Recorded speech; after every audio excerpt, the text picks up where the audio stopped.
Alright, hello and welcome to the part where I am in my new apartment and it's taken me like a month to even halfway get settled. There's still stuff everywhere. I finally got around to cleaning up my office, which is this room, but in my quest to set everything up to make this video, I completely made a mess of it again. That's great. Good for me. Fantastic. So, there you are. Today we're going to talk about fundamentals and playing fundamentals and what they are and why they're important and maybe how to make them more interesting. Who knows? See if I remember getting that far into the video. What are fundamental exercises? So they're just exercises that help us focus on one aspect of our playing at a time. There are long tone fundamentals, and they're different from articulation fundamentals, and they're different from lip slur fundamentals. And so what fundamentals do is they help you build that fundamental skill in order to become a better player.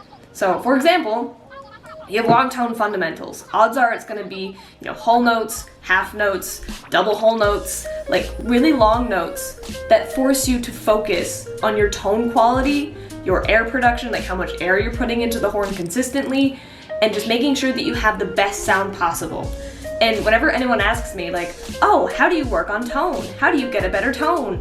It's long tones. It's 100% long tones. Now, how do you get better at articulation? There are specific articulation exercises out there.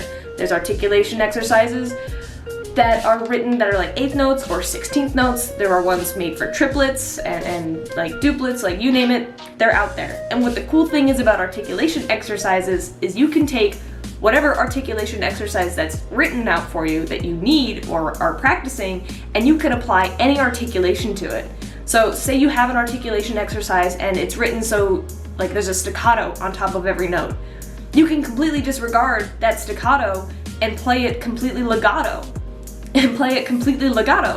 And then you can even, change it up even more. Play some notes staccato and some notes legato. Play it marcato. Play some notes super accented. Like, articulation exercises can be changed any which way you want. They break down that aspect of our playing so that you can focus on articulations specifically, like at a time. So you're not just going it with everything the same articulation. They help you focus on that one thing.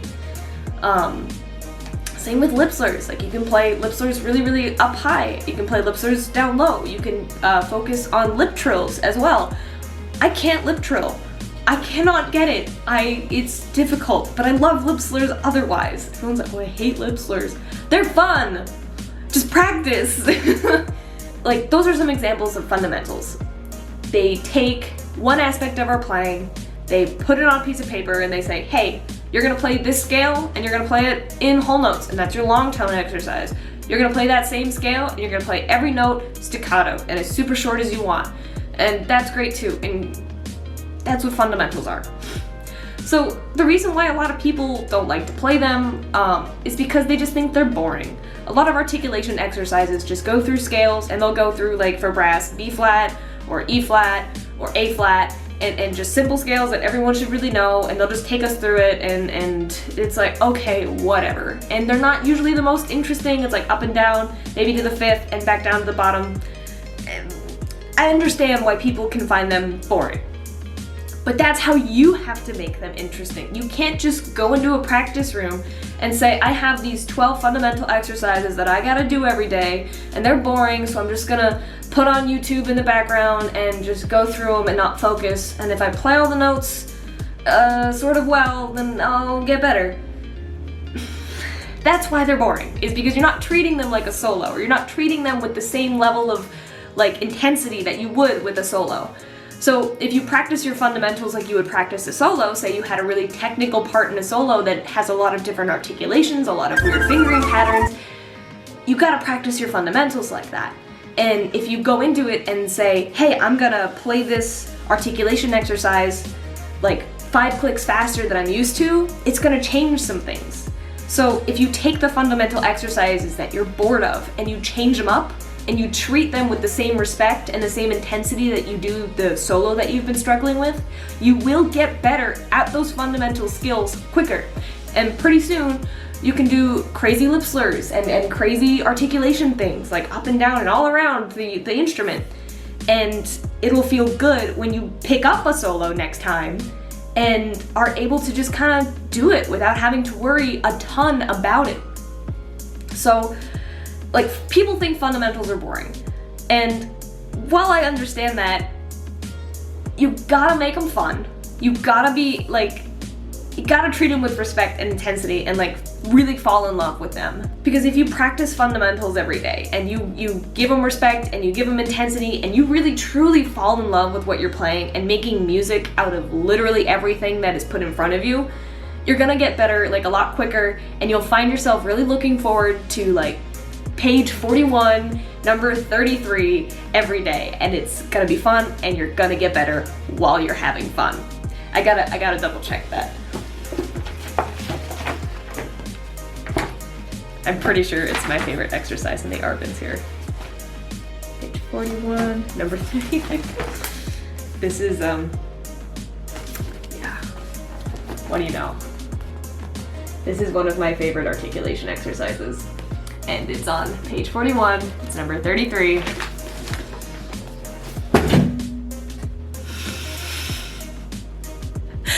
Okay, and if you're wondering like, but Abby, fundamentals are so boring because I play the same ones over and over again. Do you know how many books there are out there? You know how many, you don't even, first off, this really beat up book. This is my Arbans book. The first page is now the table of contents because I have carried this book around with me every single day that I've practiced for at least the last 8 years that I've had this book. It is beat up, it's torn, it's shredded, like I've got sticky notes in here for the stuff that I want to practice, some fell out.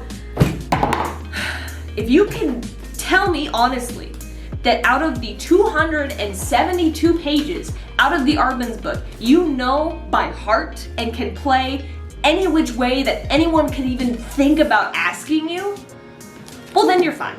Then you're good. You can do that. Congratulations to you. You've mastered the Arbans book. Now you can move on to something else.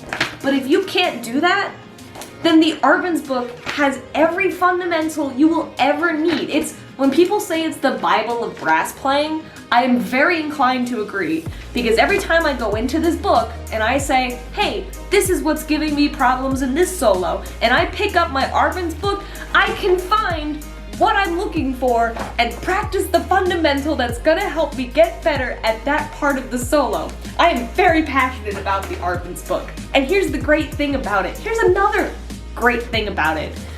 The old one's like 20 bucks. For trombone, congratulations, you can play this on euphonium. The one that has, like the Brian Bowman edition, which I also have, I have 2 Arbans books. The other one also has like a bunch of melodic solos in the back, so you can apply these directly to them and practice your musicality in there as well. And there are duets, like, where can I practice fundamentals? Wish I had the cover. The Arbans book is for you. Pick one up today at your local music store. Or guess what? They're on Amazon. I love fundamentals. I really do. And I love, like, getting people to play fundamentals, because when you play something slow and you work on it and you eventually work up the tempo, when you see something similar in a piece of music, in a solo, in an excerpt or whatever, it's gonna be that much easier to practice. You're not gonna be worried about, oh, well, I can't triple tongue this fast. You're gonna be more worried about, oh, well, maybe this fingering is gonna be better for this note, intonation-wise. You're gonna be thinking at a higher level if your fundamentals are more on point. I get really passionate about fundamentals.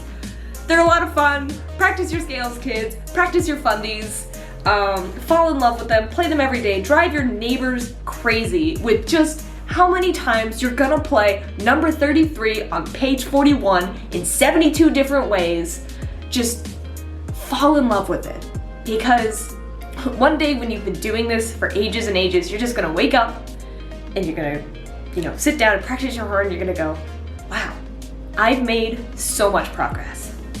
And it's a wonderful feeling.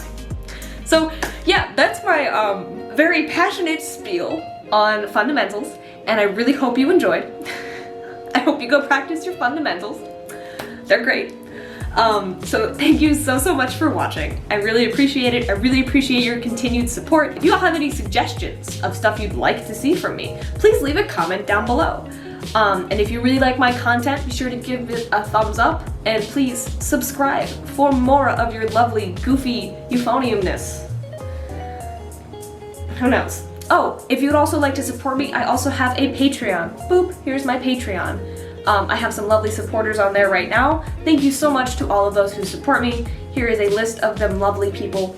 And once again, thank you so much for watching. I can't tell you how much I love you and how much I appreciate you all. Yeah, so have fun and happy practicing.